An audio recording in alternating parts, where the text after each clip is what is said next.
열왕기하 5장 26절과 27절입니다. 제가 말씀을 읽어드리겠습니다.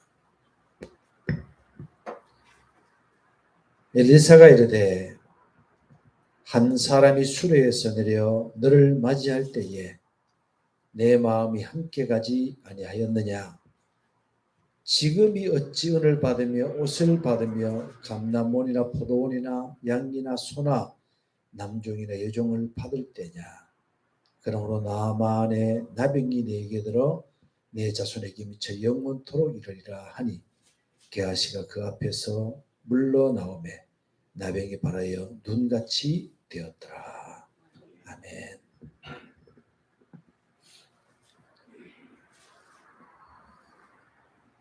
엘리사의 여러 가지 기적적인 일들, 사역들 이런 것들이 이제 5장에도 나오고 4장에도 나오고 계속 이렇게 반복되어서 나옵니다.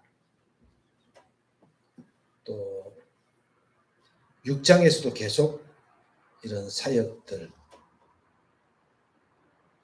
엘리사가 어떤 기적들을 나타냈는가 하는 것이 많이 기록이 되어 있습니다. 그 중에 이제 앞에 있는 부분들은 상세히는 안 봤지만 말씀을 드렸기 때문에 5장에 있는 말씀들 조금 관심을 가지고 다시 한번 보기를 원합니다.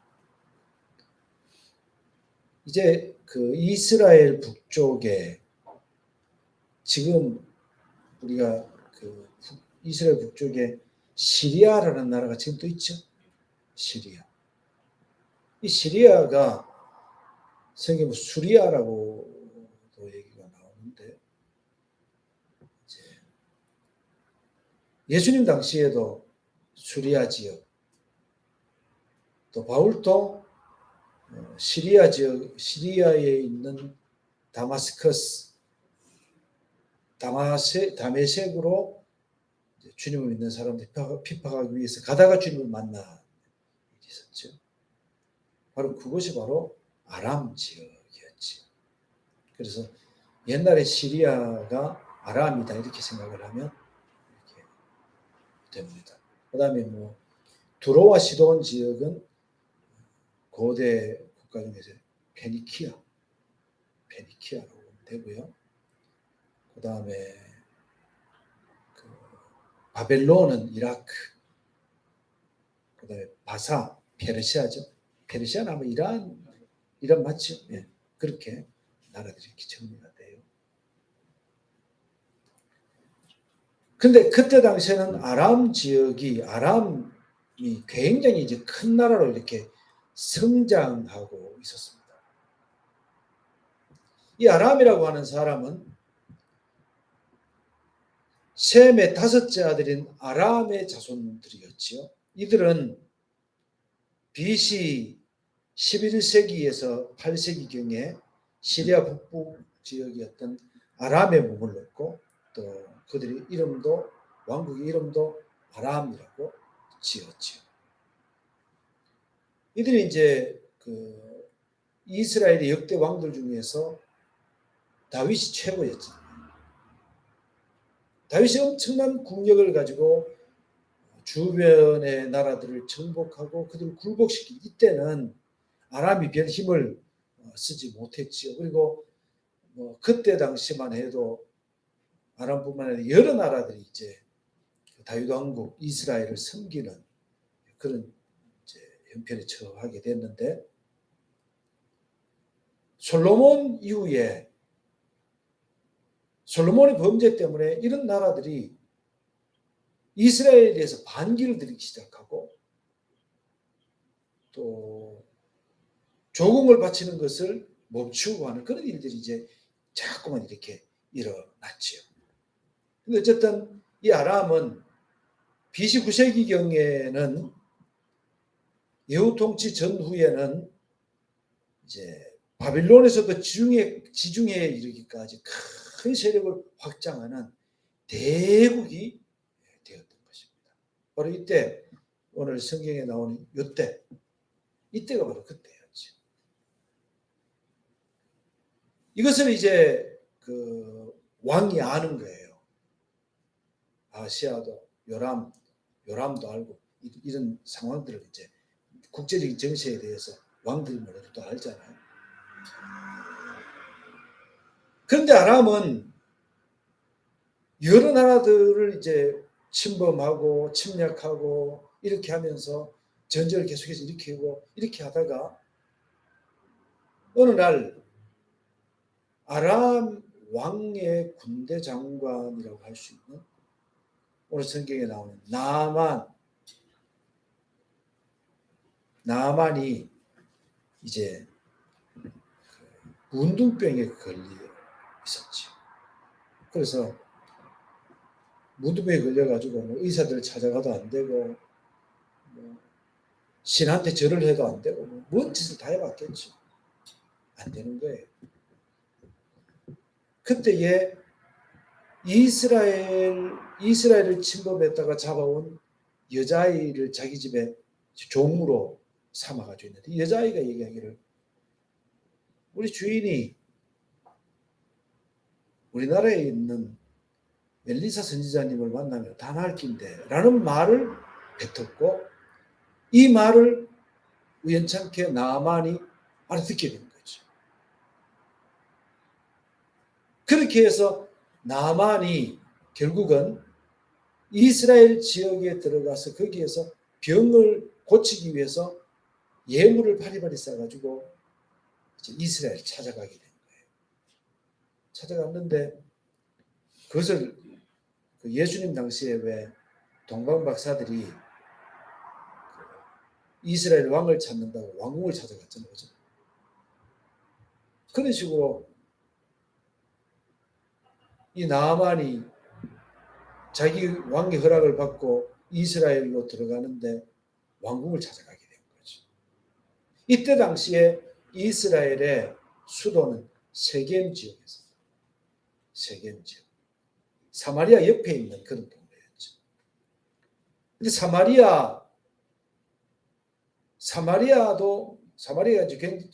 사마리아를 얘기하는 것은 엘리사가 이때 당시 거주했던 곳이 바로 사마리아라고 볼 수가 있어요. 사마리아였어요.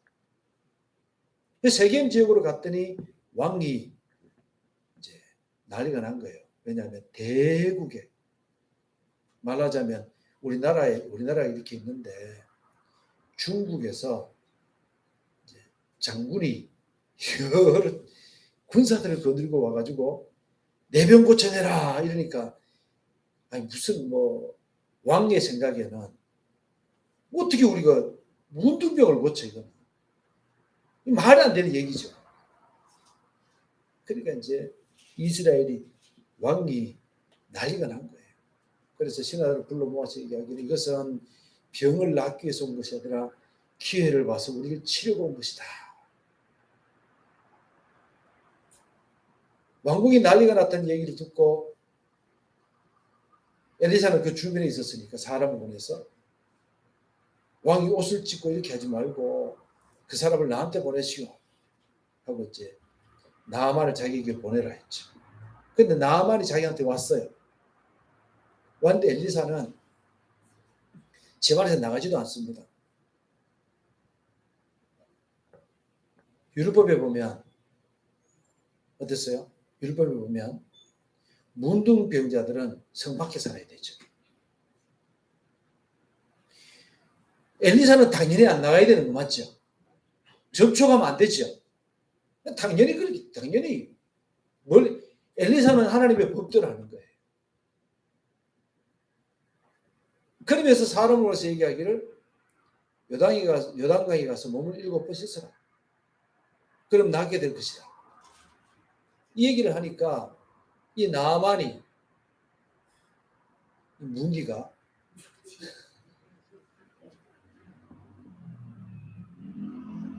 자존심을 살아가지고 뭐라 그래요? 화를 불같이 내면서 우리나라에 있는 무슨 강? 예? 낙동강은 아니고 예? 12절에 그런 얘기 있어요. 12절에 다메섹강 아바나와 바르바는 이스라엘의 모든 강들보다 낫지 아니하냐. 내가 요단강이가 씻을 바에는 그가 씻겠다. 그러면서 자존심을 내세워가지고 가자. 그러면서 막 가려고 하는데 그의 수하들이 참 수하들 잘 둬야 되는 것 같아요. 그죠? 그 수하들이 아이고 장군님 이거보다 더 어려운 거 시켜도 할 낀데 이거는 해야 되지 않겠습니까? 하고 막 가한 척을 하니까 요단강에 가서 몸을 7번 에이 한번 해보자. 그래서 이제 기분이 나빴겠죠. 기분이 엄청 나빴겠죠. 에이 씻겠는지도 몰라요. 7번 그냥 몸을 막 에이 뭐 낫지도 않는데 그러면서 7번 들어갔다 했는데 7번째 올라오니까 몸이 깨끗하게 나았지. 몸이 깨끗하게 나왔습니다. 참 우리 아이들이 좀 빨리 왔으면 내가 조그맣게 했는데 그런 말을 못할 낀데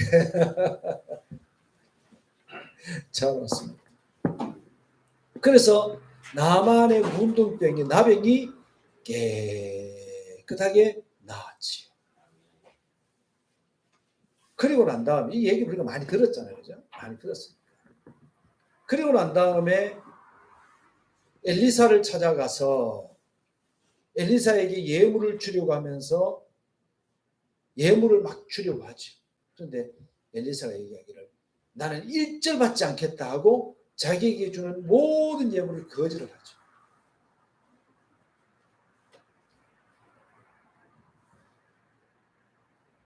그때에 이 나만이 이런 얘기를 합니다.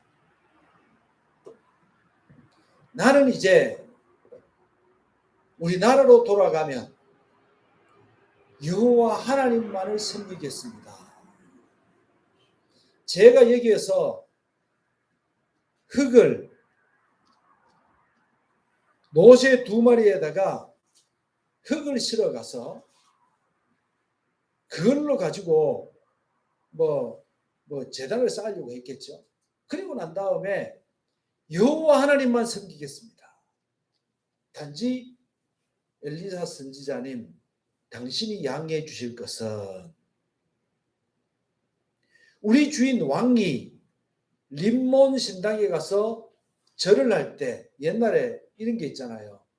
새색시 결혼한 새색시가 절을 하면 옆에서 붙들어 주잖아요. 그죠? 옆에서 붙들어 주는데 그 새색시가 절을 할 때에 니는 절을 해라 나는 절을 안 할게 그거 손만 잡고서는 거기를 옆에서 이렇게 합니까? 안 하죠. 같이 이렇게 절을 하죠. 그런 식으로 우리의 주인 왕이 림몬 신당에서 림몬 우상에게 절을 할 때 내가 그를 부축해줘서 나도 몸이 숙여지는데 그거는 조금 이해해 주십시오. 이런 얘기를 하는 거예요. 자기는 여호와 하나님만을 섬기는데 자기도 모르게 림몬 우상에게 자기는 경배를 하지 않는데 몸이 이렇게 숙여지는데 그를 양해해 주십시오.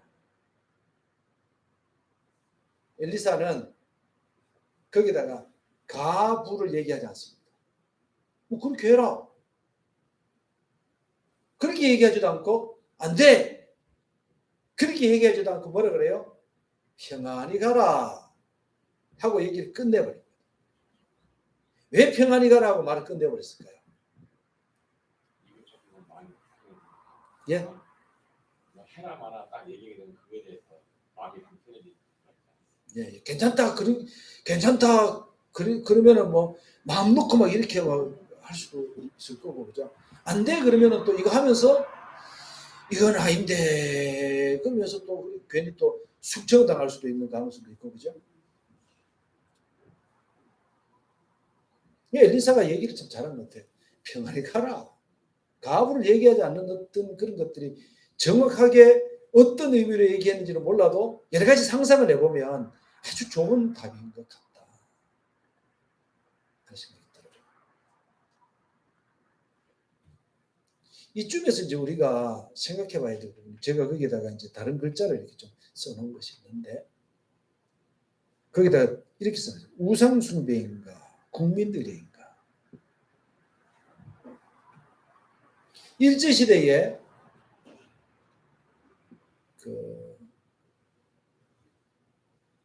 일제가 신사참배를 강요를 했어요.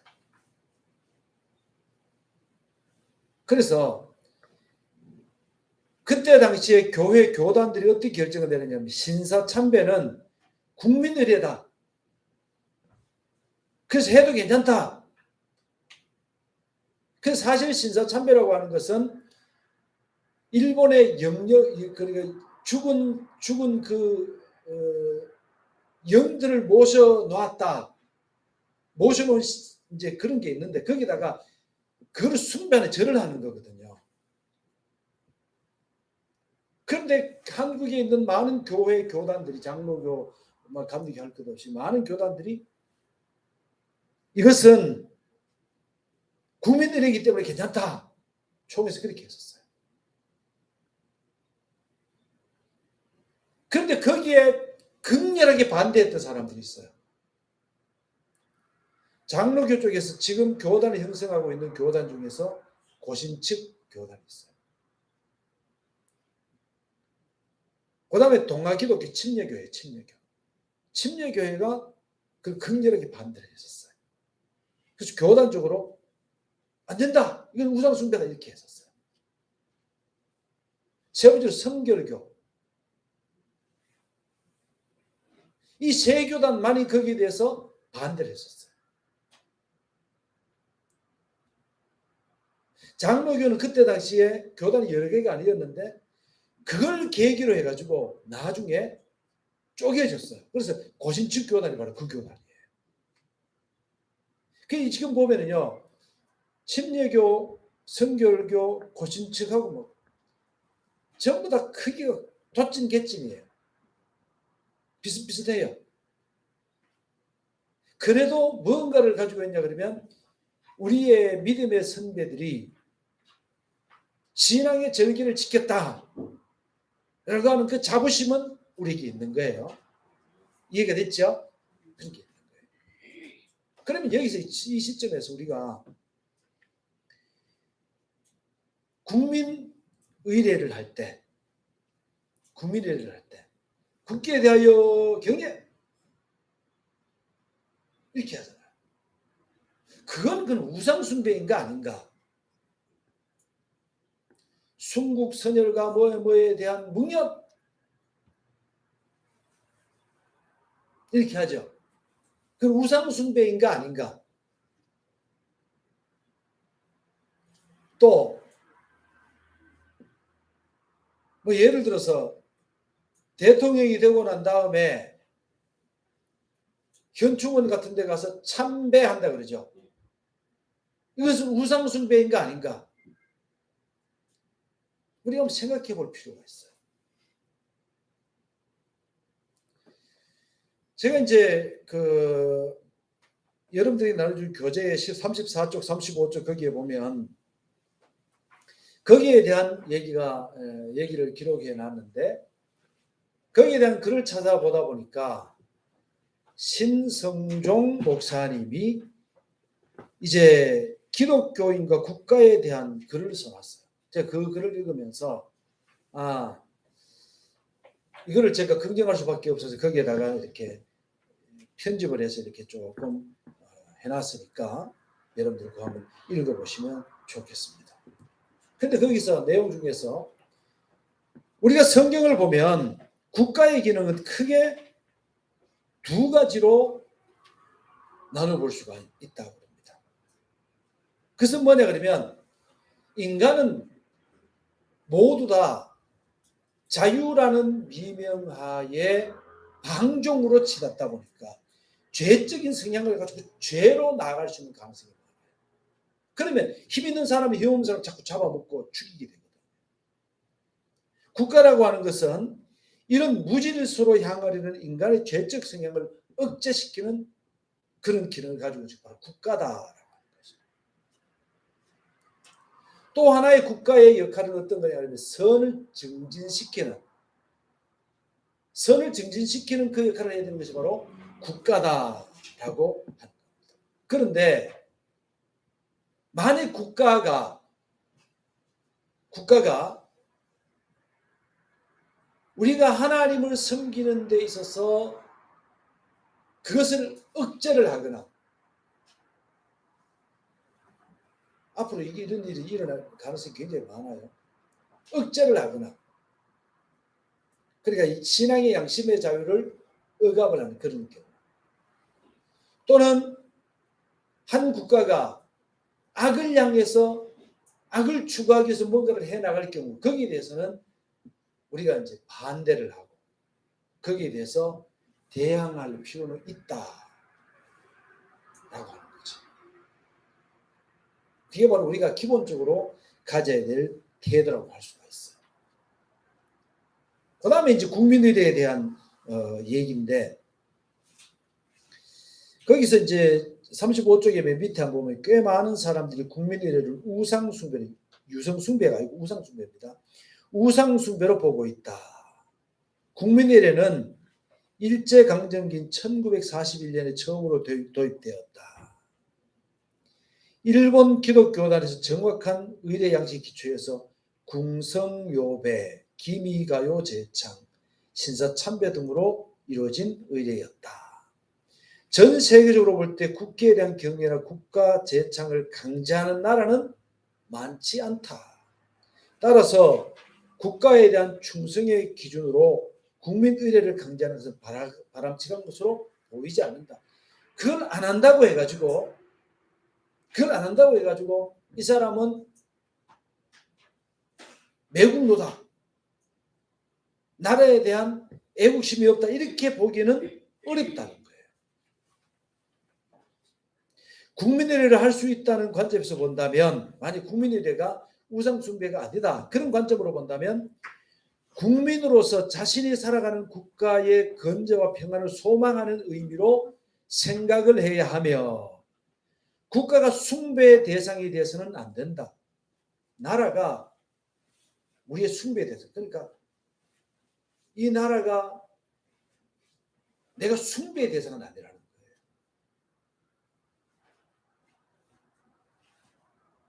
그건 아니라는 거예요. 그냥 내가 살아가는 나라의 안녕, 내가 믿음을 잘 지켜 나갈 수 있는 그런 이제 소망, 이런 것들을 가지고,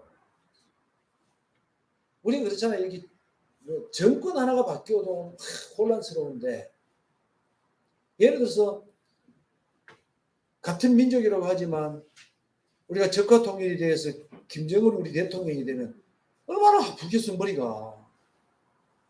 얼마나 힘들겠어요. 안 되잖아요, 그죠? 그런 면에서 우리가 우리 나라를 위해서 뭔가를 해야 된다, 이런 마음을 갖는 거지. 나라가 신이 아니다, 그런 신이 아닙니다. 국민의례 중 순국선열에 대한 묵상도 그들을 숭배하는 의식이 되어서는 안 되며, 나라를 세우기 위한 그들의 정신을 기리는 정도. 얼마 전에 이제 저희 어머니 돌아가셔가지고, 돌아가신 지 1년 돼가지고 이제 형제들끼리 모여서 예배를 드렸어요. 예배를 드렸는데, 우리 어머니 이렇게 사셨고, 또 우리 어머니가 온 가족이 이렇게 믿음으로 이제 살아가는 걸 이렇게 원하셨다. 우리가 이렇게 살아야 되지 않느냐. 정신을 기리는 거지. 그것이 어머니가 신이 되어서 우리에게 복 줄 거라고 생각하고 그렇게 섬기는 것은 절대로 아니다라고 하는 거지. 그죠? 그게 아닌 거예요. 자, 그런 의미로 우리가 국민 의례에 대해서 좀 생각. 우리가 국기에 대한 경례를 한다고 해서 이 국기에 대한 경례가 저 국기가 우상, 저거를 섬기는 의미는 아니다.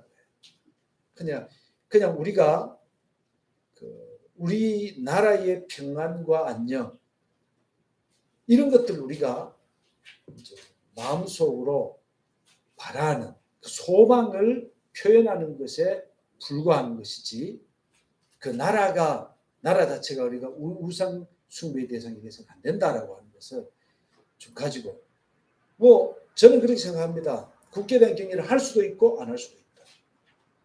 제가 한다고 해서 그걸 섬기는 것이 아니라 안 한다고 해가지고 국가에 대해서 우리가 애국심이 없다고 함부로 얘기할 수도 없다. 뭐 여호와 증인들처럼 그러면은 집총 거부 그건 아닙니다. 왜냐하면 우리가 사는 이 나라를 우리는 지켜나가야 돼요.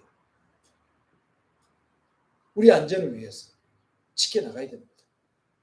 그래서 전쟁이 일어나면 우리가 나가서 싸워야 되고 뭐 그런 건 우리가 당연한 거예요.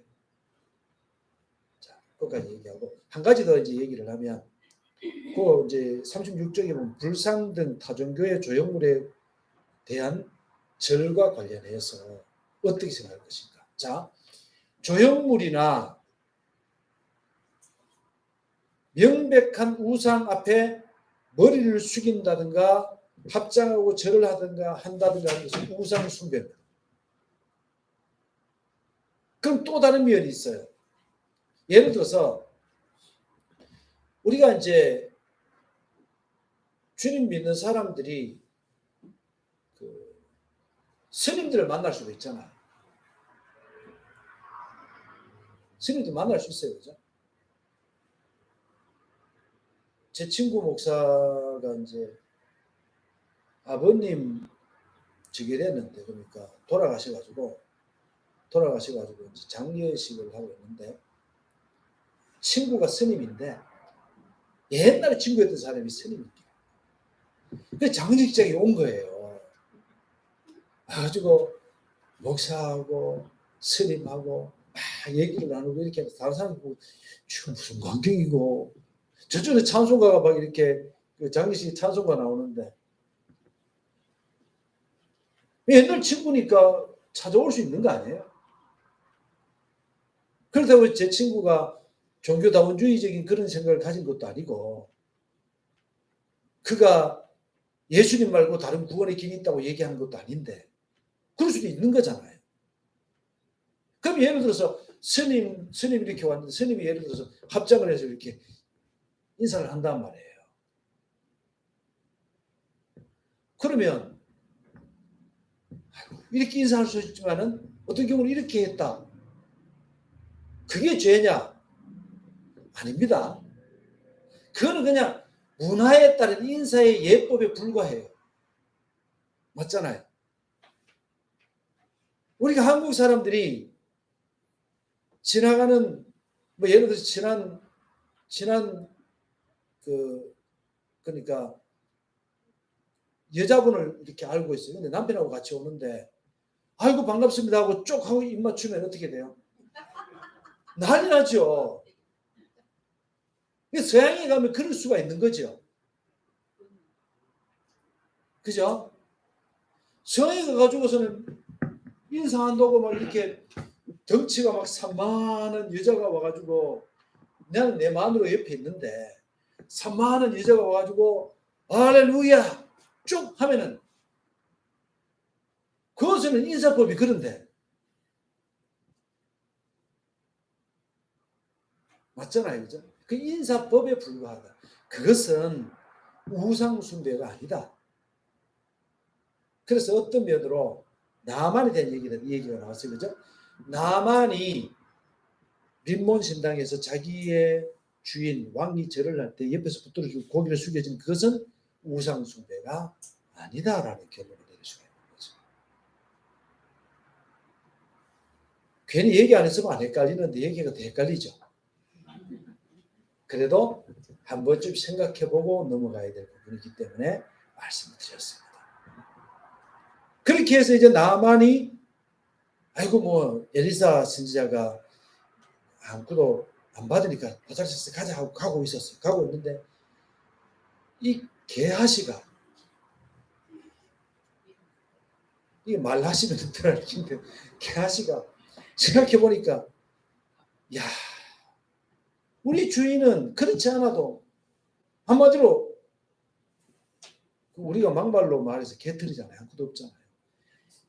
뭐가 있어요? 뭐 내일 먹을 양식을 걱정해야 될 만큼 이 엘리사는 늘 가난한 사람이었는데 저 나만이 주는 거 하나만 받아놔도 어떻게 그래도 조금 뭐 살 텐데 싶어가지고 게하시가 내가 뭐든지 내가 가서 좀 얻어오리라. 그래서 달려가가지고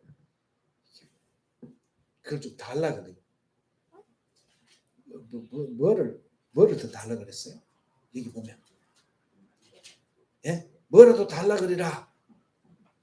달라 그러리라. 그 가가지고서 22절에 보면 5장 20 가니까 우리 주인께서 나를 보내서 말씀하시기를 지금 선지자의 제자 중에 두 청년이 에브라임 산지에서부터 내게로 왔으니 청하되 당신은 그들에게 은한 달란트와 옷 두 벌을 주라 하시더이다. 그러니까 나만이 보면서 뻔히 다 알죠. 모르겠어요? 다 알지. 요놈이 거짓말 하는구나 하는 걸 다 알지요. 그렇지만 받으러 왔으니까 뭐 교회 가져온 거니까 주는 거예요. 2달란트를 받으라 하고 2달란트를 막 주고 옷도 2벌 주고 이래가지고 가지고 오는 거예요. 이때 엘리사가 게하시를 보고 얘기를 합니다. 조금 아까 읽었던 말씀. 니 어디 갔다 왔노? 그러니까 아무도 안 갔는데요. 그러니까 엘리사가 그런 얘기를 하죠. 한 사람이 수레에서 내려 너를 맞이할 때 내 마음이 함께 가지 아니하였느냐. 지금이 어찌 은을 받으며 옷을 받으며 감람몬이나 포도원이나 양이나 소나 남종이나 여종을 받을 때냐. 지금이 어찌 그럴 때냐. 지금이 어찌 그럴 때냐. 엘리사는 지금 국제 정세를 보면서 아람이 자기들을 침입할 것을 침략할 것을 훤히 내다보고 있는 거예요. 근데 게하시는 그만큼밖에 못 보는 거예요. 그만큼. 지금 내 손에 들어오는 것 이것만 보는 거예요.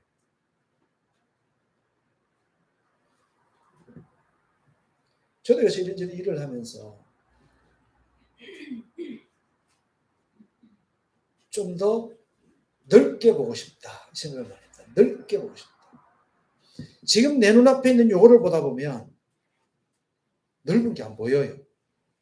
넓은 게 안 보여요. 현재 저쪽 구석에서 무슨 일이 일어나도 그게 안 보이는 거예요. 지금 내 눈앞에 있는 요것만을 보고 있는 거예요.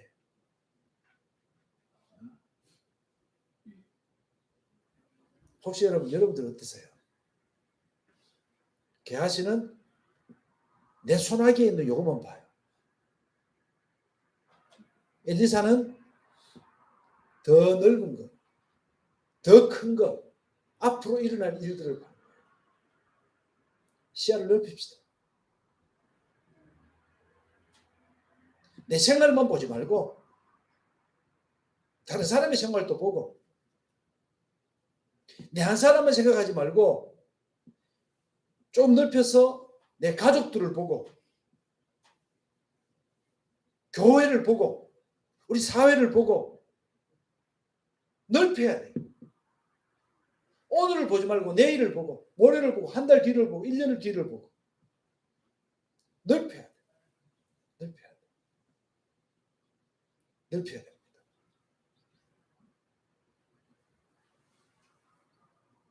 어떤 면으로 게하시는 그래서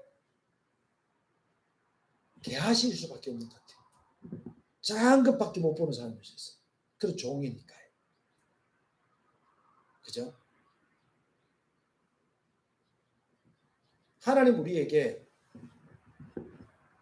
종의 멍에를 매지 말고 자유를 하나님이 주신 그 자유를 우리가 누리라고 말씀하십니다. 율법의 종의 멍에를 계속해서 맬 필요가 없어요. 주님께서 우리에게 자유를 주셨어요. 우리의 폭을 넓혀봅시다. 좀 넓히세요. 그렇게 해서 엘리사의 시각을 우리가 게하시 같다면 어떻게 생각을 해야 될까요? 왜 우리 선생님이 그것을 받지 말라 그랬겠는가? 적어도 거기에 대해서 고민해 봐야 되죠. 그죠? 고민해 봐야 되죠. 그러면서 궁금하면 또 가서 물어봐야 되겠죠. 이게 뭔데요? 선지자님 이게 뭡니까? 물어봐야 되겠지. 저는 제가 생각하기에 제 시야나 폭이 너무 좁아요. 근데 이 말씀 생각하면서 야, 내가 너무 좁구나. 더 넓혀야 되겠구나 이 생각을 해요. 여러분 어떠세요? 넓히시기 바랍니다. 하유라, 넓히세요. 이제 4학년 올라가는데 인생은 4학년에서 그치는 게 아니라 5학년, 6학년, 20살, 30살 앞으로 인생은 쫙 펼쳐져요. 쫙 펼쳐져. 그거를 바라봐야 돼. 그거를. 마음을 넓혀서 그것을 바라보고 살아가는 그 사람이 돼야 돼. 그런 사람이 되면 어떻게 될까요? 우리는 엘리사의 시각을 가지고, 엘리사의 시각은 하나님이 주신 시각이죠. 하나님이 주신 그 시각을 가지고 우리가 살아갈 수가 있게 되는 것이죠. 게하시는 그것밖에 못 봤기 때문에 아람의 장군이었던 나아만이 가졌던 그 문둥병이, 그 나병이 자기 몸에 들 수밖에 없었어요.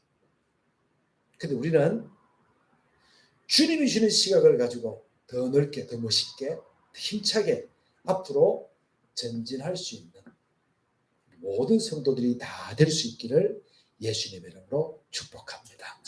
아멘.